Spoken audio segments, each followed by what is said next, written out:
Kia ora whānau. We are now in the process of doing some rainy jobs. It's usually things that I save for when it's pissing down and you can't do outdoor jobs, and that's when the workshop comes in really practical. So today we're going to be making new garden cloche hoops. So for keeping insects out, for keeping birds out, for keeping the wind off crops.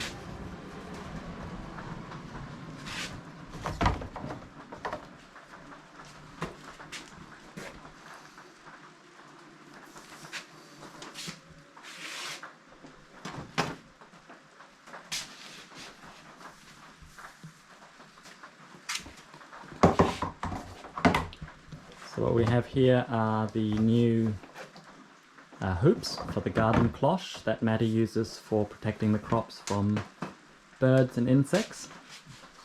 And what Felix is doing here is he has been recycling our recycled already drip feeders that we got from a previous nursery.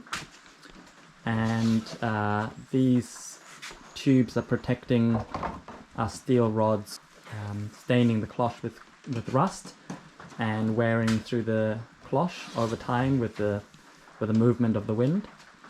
And here we have a simple barrel lid that we screwed onto the workbench, and that's giving Felix a shape to bend the hoops around. So these hoops are different than the previous edition that we used. The previous edition that we made about 15 years ago was 6mm rod, and these are 8mm rods. The main reason we've changed is because there's actually no 6mm rods in the country. Seems to be a global shortage. But the 6mm rods over time actually did get bent as people pulled them up out of the ground from different spots. And so we started having pretty warped and dented hoops. So I'm hoping that the 8mm rods won't do that. And we also, in the previous edition, we thought we needed little handles to pull the steel rods out of the ground and push them in. And we ended up going with a little pigtail end on both ends of the hoops. And now we've realized that that actually isn't necessary, and in fact creates all sorts of problems, primarily that all the hoops get hooked together when you're storing them and then trying to get individual ones off the racks. And also, if they aren't pushed very far down into the ground, the cloche has a hard time making good contact with the ground wherever there's a pigtail, and that's where we end up having birds get in or out of our hoops. So we'll have some images of what those previous ones looked like, and these finished ones hopefully nicely lined up in the garden. So the main thing here is Felix is bending them just past the parallel point, so that when you release you end up with a really nice hoop. There we go.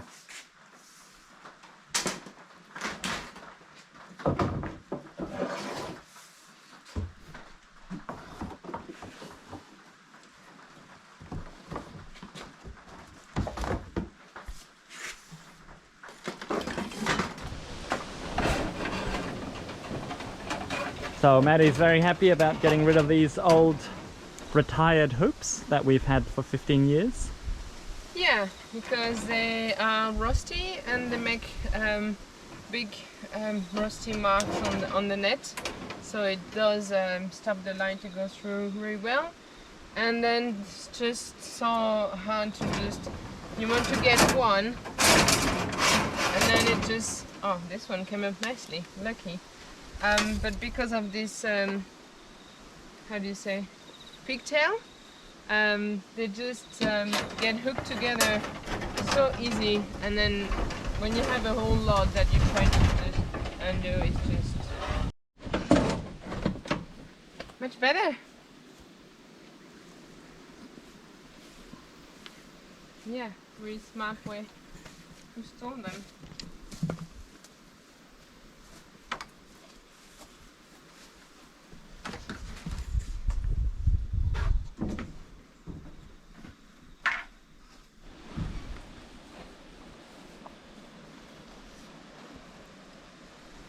Okay, let's try then. Another thing I just realized. Okay, so.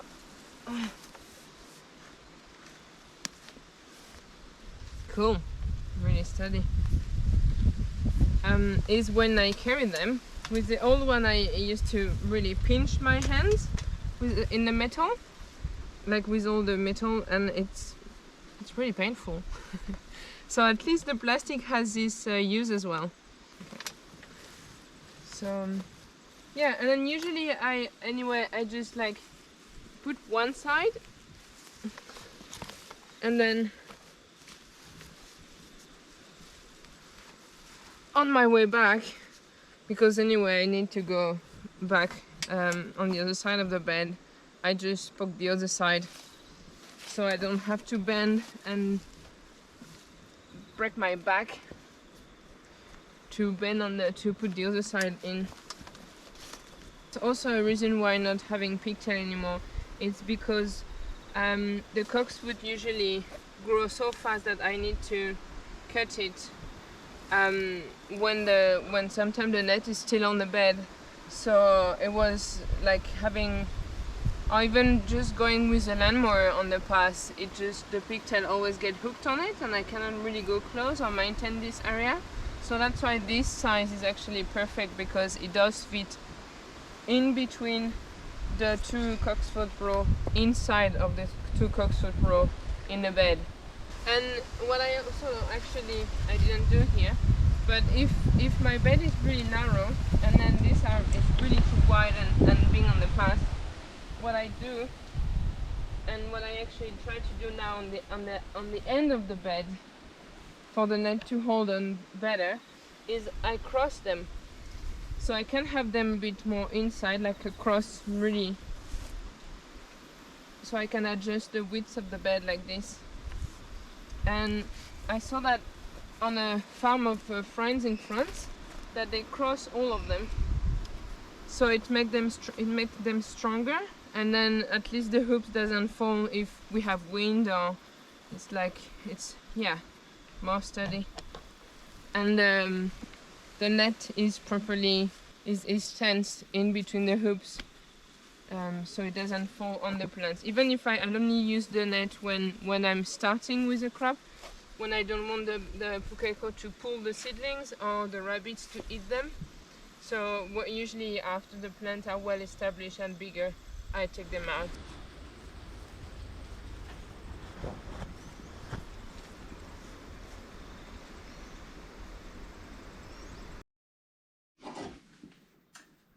Was obviously machete is a pretty big part of our arsenal when we work with syntropy systems, and so people obviously, now that you've been implementing it a little bit, you're getting to the point where you might need to start thinking about your machete and how it works.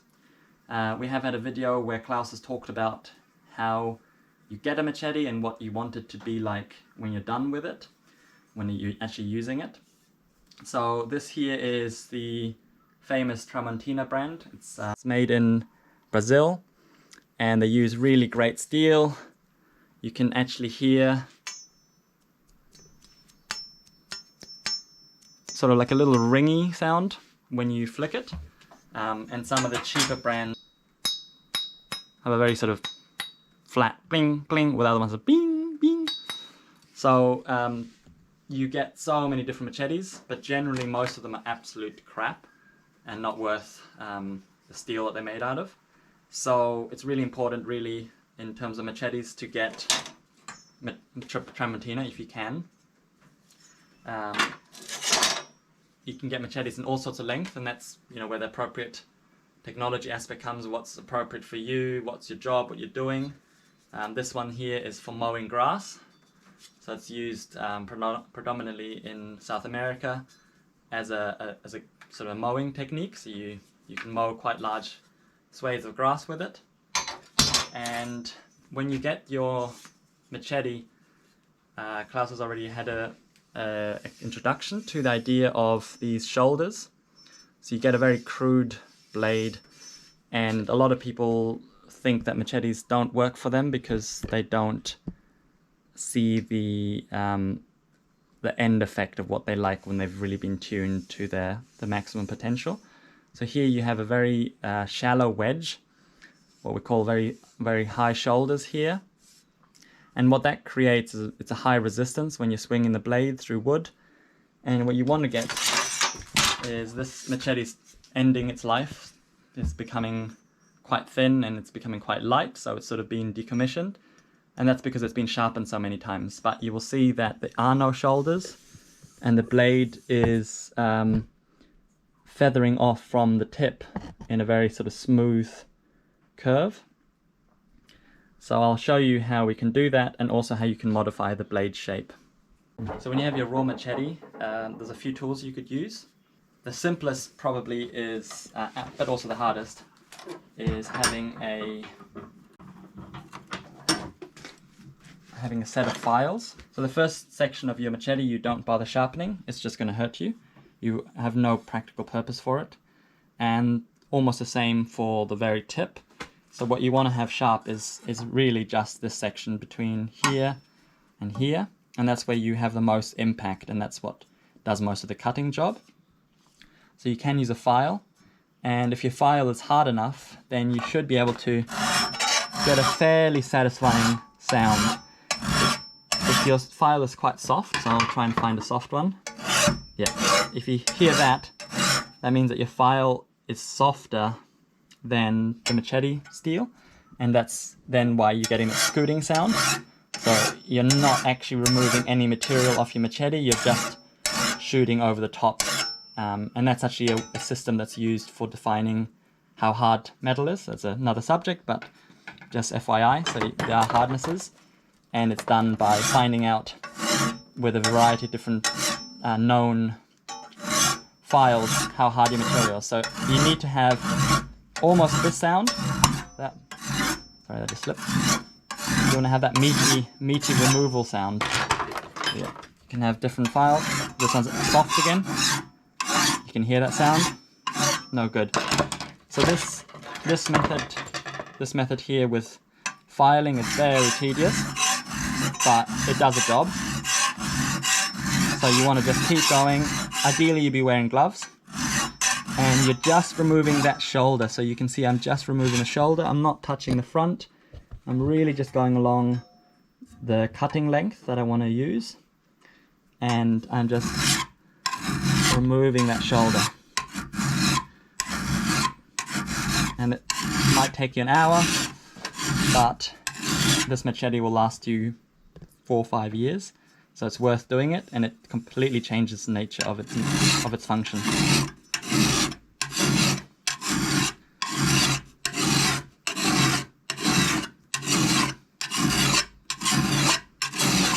So yeah, that's the slow and laborious technique. The other technique is using a grinder. So what you can use is a simple stone. So it has to be fairly rough, but anything you have will probably work.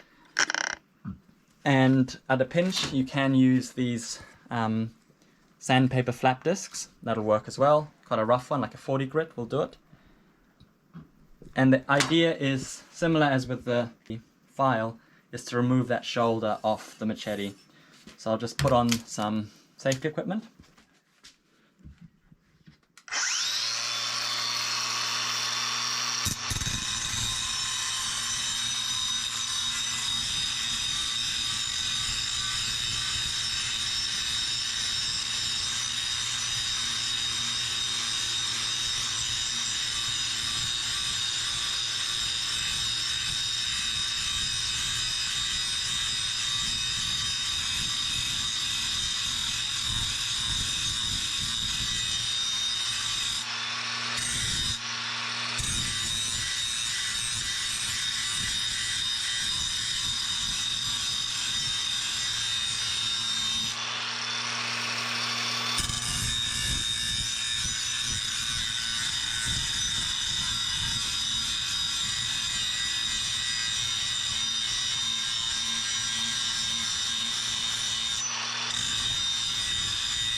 So there you have it. That's removing it the fast way. I would say that's the favorite way. Otherwise it takes a long time. So this is our bench grinder, and this will work quite well as well. The downside is with the bench grinder is you can't see what you're doing. So there's a bit of guesswork, and you sort of have to keep checking what you're doing. So I'll show you what that looks like.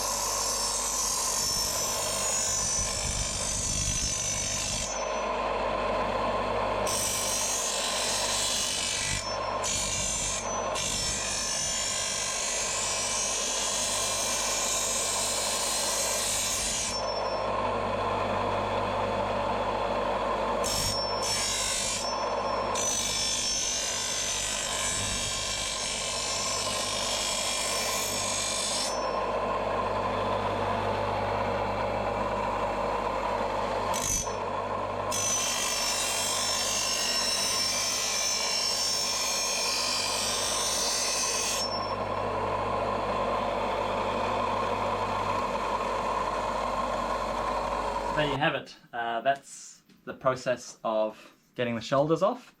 And the next stage is to do the laborious job of getting it sharp after you've done that. So your angle is quite flat. You want to start by having quite a flat sharpening process. And then from there on, basically for the rest of the natural life of your machete, you have a much steeper angle, and that's your temporary sharpness that you create at the end of your very shallow wedge. So to illustrate that, a new machete looks like this. A transformed machete looks like that. And all that you're ever sharpening is that at the very end of your blade to create this very low resistance angle on your machete. So microscopically that looks like this, like that. So this is the part that you're sharpening.